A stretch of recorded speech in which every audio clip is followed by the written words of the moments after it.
How could this possibly happen? Li Fan blinked repeatedly, unmistakable astonishment threading through his voice.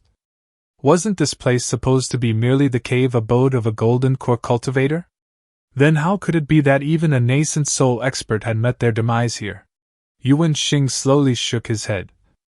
At present, no one knows the exact circumstances. The entrance to that cave dwelling has already been sealed for the time being, precisely to stop more ignorant cultivators from rushing in and throwing their lives away. Saying this, Yuan Xing let out another long sigh. Across the entirety of Myriad Immortals Island, there are barely more than a dozen nascent soul powerhouses. Losing even one so suddenly is a tremendous blow. Not to mention the additional 4 Golden Core and 13 Foundation Establishment cultivators who perished across the 2 expeditions, the whole island is in unrest. With so many positions now left vacant, factions have already begun scheming in the shadows, competing fiercely for these highly coveted roles.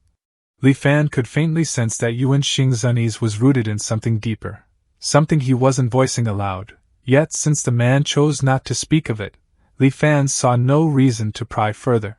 After exchanging a few more courteous words, Li Fan used the teleportation array to return to Myriad Immortals Island. Upon making some discreet inquiries, he finally uncovered the source of Yuan Xing's anxiety. As it turned out, Yuan Xing's patron had been none other than the fallen eminence Go Xian.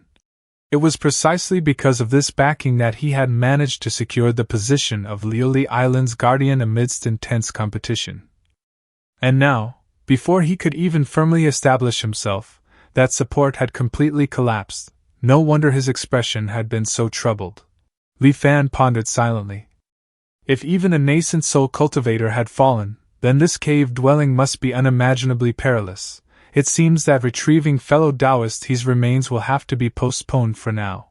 That was his initial conclusion, yet only a few days later, the situation took an unexpected turn. The Myriad Immortals Alliance publicly released the results of their investigation. The Golden Core cultivator Jing Xiaoyun was declared innocent. The reason why he, merely at Golden Core, survived the first expedition, while a nascent soul powerhouse died in the second, was attributed to a peculiar trait of the mechanical puppets within Tian Yang's cave dwelling. They became weaker when facing weaker opponents, and stronger when facing stronger ones. Naturally, this so-called ability of growing stronger against the strong must have some upper threshold. However, just where that limit lay remained entirely uncertain. Once the official announcement from the Myriad Immortals Alliance spread, the oppressive atmosphere hanging over Myriad Immortals Island quickly dissipated. Most cultivators found the explanation credible. As a result, the Qi refinement cultivators, who made up the majority in the Tsongyan Sea, became visibly excited. A dozen or so puppets with nascent soul-level strength were indeed terrifying, but a dozen puppets limited to the Qi refinement realm, those were far less intimidating. If one could somehow bring even a single puppet back, countless Qi refinement cultivators began indulging in such fantasies. Their ambitions stirred. Before long, many began organizing themselves, eager to launch a third expedition into Tian Yang's cave dwelling. Upon hearing this news, even Li Fan felt a stir of temptation. Within the Qi refinement realm, wasn't he essentially unrivaled? Against weaker opponents, his insect-binding divine ability could suppress them effortlessly. Against those at the same late stage, he possessed techniques such as formless killing mechanism, cloud-water illusion, and the blue flame phantom spirit. Li Fan simply did not believe that anyone in the Tsongyan Sea could surpass him. Should he venture into the cave dwelling?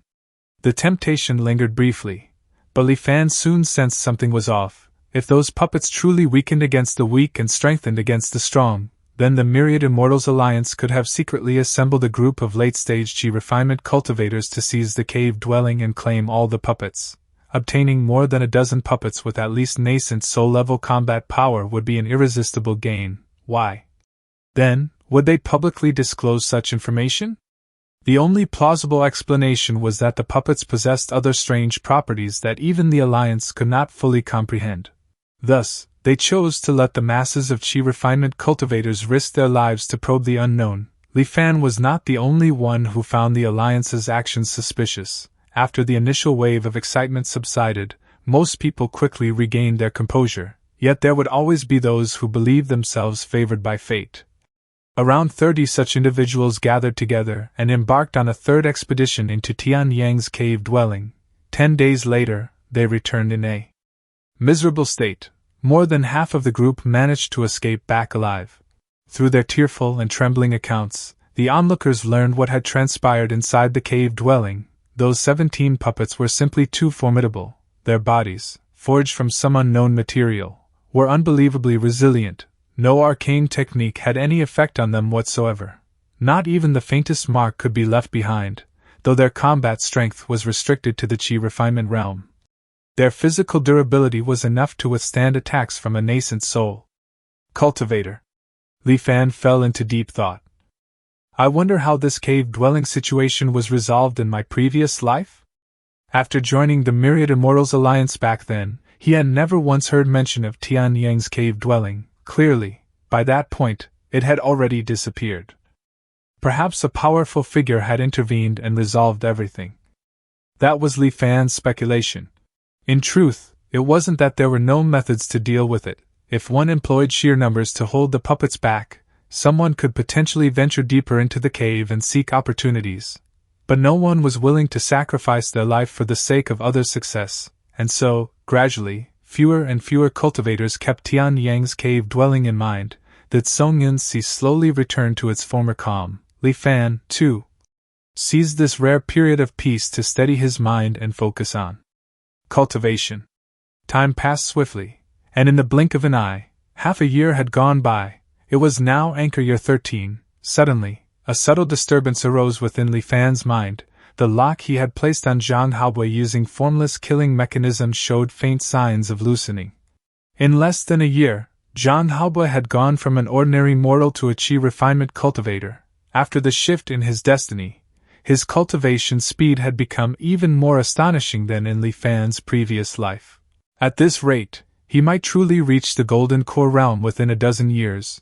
The faster his growth and the greater his strength, the more upheaval he would be capable of causing, even if he did not directly participate in the conflict with Crimson Flame. Li Fan, who had already begun to comprehend the interlocking chains of life and death, knew all too well that the influence of a golden core cultivator could never be underestimated.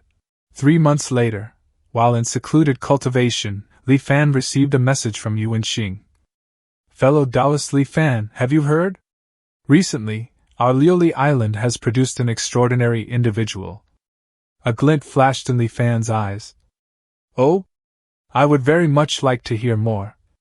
Yuan Xing sent over a recording. See for yourself. Within the video, 17 massive, dark red puppets swung their heavy fists, each locked in combat against a blue water sword. At the very center, surrounded on all sides by these puppets, stood a single figure, Jiang Habway. 7 additional blue swords floated around him, revolving continuously to form a protective barrier. He was simultaneously controlling 24 water swords, engaging all 17 puppets at once. Such a battle clearly demanded immense mental exertion. Before long, 3 puppets broke through the defensive line of water swords and closed in on Jiang Habway. Instantly, 3 of the 7 guarding swords shot forward to intercept them.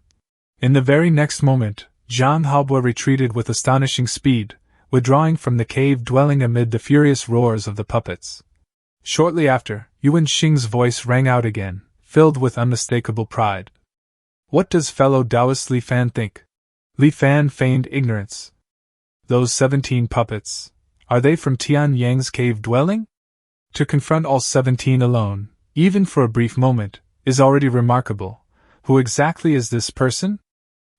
His name is Jiang Habway. Just over a year ago, he was still an ordinary mortal. A few months back, after breaking into the Chi refinement realm, he joined our Myriad Immortals Alliance through my recommendation. After hearing about Tian Yang's cave dwelling, he went there alone. At first, I had no idea what he intended. Only later did I realize he was using those 17 mechanical puppets as training opponents.